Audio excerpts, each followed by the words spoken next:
Good evening, and thank you for joining us for this 13 Plus FastCast. I'm Mary Coleman. And I'm Dan Mares. We begin with this evening with some of your top headlines. For the first time ever, the Department of Homeland Security is giving out grants specifically for election protection. And Pima County officials are set to approve that grant tomorrow. 13 News reporter Bud Foster shows us how they are looking into the past while planning for the future. Protect our vote! Protect our vote! It was a scary time for the Maricopa County elections workers following the 2020 election. While counting the votes inside, large protests were taking place outside. Some protesters actually walked into the elections offices where the votes were being counted and had to be led out by the sheriff's deputies.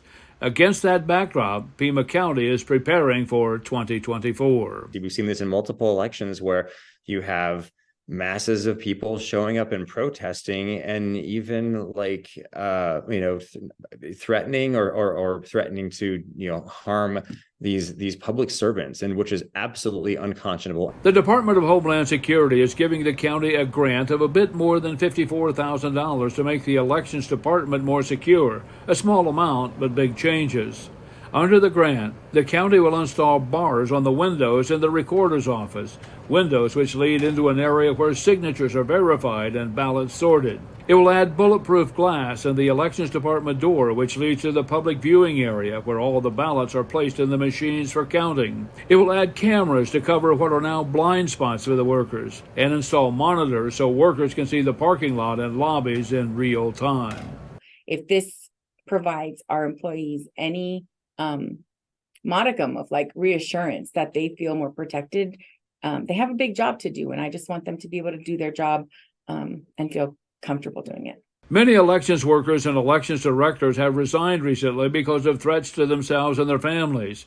So the upgrades are not just to make them feel safer, but to keep them on the job. Our employees, I feel, really have to feel safe, and we've had across the nation election departments get targeted in different cities, and we're not expecting that here in Pima County, and we don't want that. County elected leaders have provided more securities in the process in recent years to protect vote sitters casting a ballot and the transfer of ballots. But this is the first time to protect the actual elections offices. I'm Bud Foster, 13 News. Crews are mopping up a wildfire in the Catalina Mountains. The Gap Fire, burning just east of Saddlebrook, is not growing anymore. Crews stopped its forward progress over the weekend. It's burned more than 200 acres so far. They're still trying to figure out how this one started. The Forest Service says you might see smoke in the area over the next couple of days. And to our website now, a hit-and-run suspect is under arrest after investigators say he ran into a man last night on the south side. Tucson police say Jesus Enrique Camacho Cesena was driving a pickup truck that hit a man near 12th Avenue and Valencia. The victim was taken to the hospital with life-threatening injuries, and Cesena is in jail on a felony charge of leaving the scene of an accident. The CDC is expanding surveillance at 4 major U.S. airports. Ivan Rodriguez explains the program, how it works, and what else the CDC is doing to prevent the spread of illness this holiday season. As the holidays approach, families gather, temperatures dip, and health concerns rise. Being indoors in close proximity to each other, and that is usually what kicks off respiratory virus season. Heading into the busy holiday travel season, the CDC is expanding its infectious disease surveillance program at 4 airports to now test for more than 30 pathogens, including flu and RSV. The key to it all is that the traveler really provides us with early critical information that can help us find things before they spread in our communities, and helps public health officials determine what prevention and intervention measures will be needed. The program began in 2021 to track COVID variants, collecting nasal swabs from volunteer travelers and analyzing wastewater from certain flights. We hope to do the same and have the same success with early detection and filling in the gaps with other respiratory viruses. For travelers hitting the road this holiday season, Dr. Sydney Friedman with the CDC recommends taking a few steps to help keep you and your family healthy. Basic things like hand washing are really always good measures, not touching your face, carrying alcohol-based hand sanitizer if you're not going to be able to wash your hands. According to data from the CDC, the rate of COVID-19 hospitalizations remains steady, while flu season is ticking up slightly throughout the country.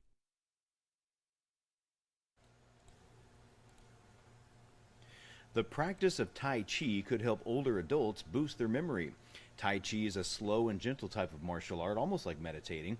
A study published in Annals of Internal Medicine included about 300 adults with an average age of 75 who reported their memory was declining. Yeah, as part of the study, the participants took a 10-minute test on cognitive function. The average score of participants was 25, which meant they showed mild impairment. The study found that participants who practice a certain type of Tai Chi twice a week improved their score by 1.5 points after just 6 months. The author of the study says it means more years of cognitive health before hitting a decline into dementia. Elon Musk has revealed an artificially intelligent chatbot intended to rival ChatGPT. Musk announced late Saturday that Grok was developed by his AI startup xAI. Grok will be for premium subscribers of X, formerly known as Twitter. The chatbot is being trained by having real-time access to information from X's platform. xAI said it expects Grok to rapidly improve as social media users feed it with more information. Musk said the bot is still in an early stage of testing, but suggested that Grok has a sarcastic sense of humor, perhaps similar to his own Dan. We know how he is. Yeah, we'll see how this one turns out. If you're interested in learning how to be the host with the most from one of the best, here's your chance. Booking.com has listed Martha Stewart's farm guest house for a one-night pre-Thanksgiving stay. The 1,800 square foot space in Bedford, New York is available November 18th for, get this, just $11.23. Pretty nice there. That price honors the date of Thanksgiving this year. The experience includes a full itinerary created by Stewart. Guests will get a guided tour of the property with stops at Stewart's Instagram famous chicken coop, gardens, and stables. There's also an instruction on wreath making and table setting, as well as a catered brunch with Stewart herself. Now, that booking window opens noon Eastern time on November 16th. Dan, I imagine people who live in the area are really going to want to jump on it because it's closer for them. And even at that price, a lot of people outside the area. Oh, so they're going to have hundreds of thousands, I'm guessing, try to apply for that one. So good luck if you try. Yes, good luck indeed. Well, today is National Nachos Day. This popular snack can be as simple as tortilla chips covered in cheese, or the chips can include beans, salsa, sour cream, and a multitude of other toppings. My personal favorite, beef, of course.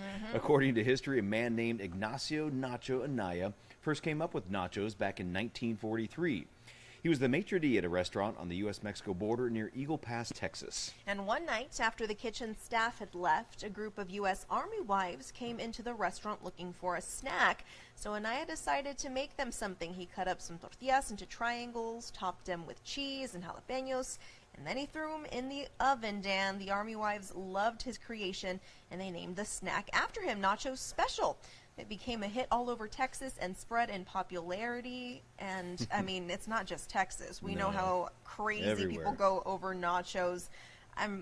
This is making me really hungry, but I would like to call myself a nacho connoisseur, Dan. Yeah? I don't like, this might be controversial, I don't like the liquid cheese. I like real cheese on my nachos. That makes the perfect nacho. I just like them, period. Just nachos. Those look so good. Nachos in general, they do. So, hey, grab yourself some nachos if you're able to. All right, well, we will leave you with a live look. Looking over Tucson metro area, looking pretty nice out there. Things are starting to cool down. They've been cooling down for a little bit now. Finally, yeah, we're up around 90 degrees today, but that temperature is going to drop drastically over the next couple of days, down in the 70s for our highs. So, if you're tired of this warm, unseasonably warm weather, relief is on the way, Mary. Dan, do you have your Uggs ready? No, I don't have a pair of Uggs. Maybe I should get some. We're gonna have to get you some. Those are that's the true mark of fall, when you start seeing Uggs come out. Yeah, I think I'll pass.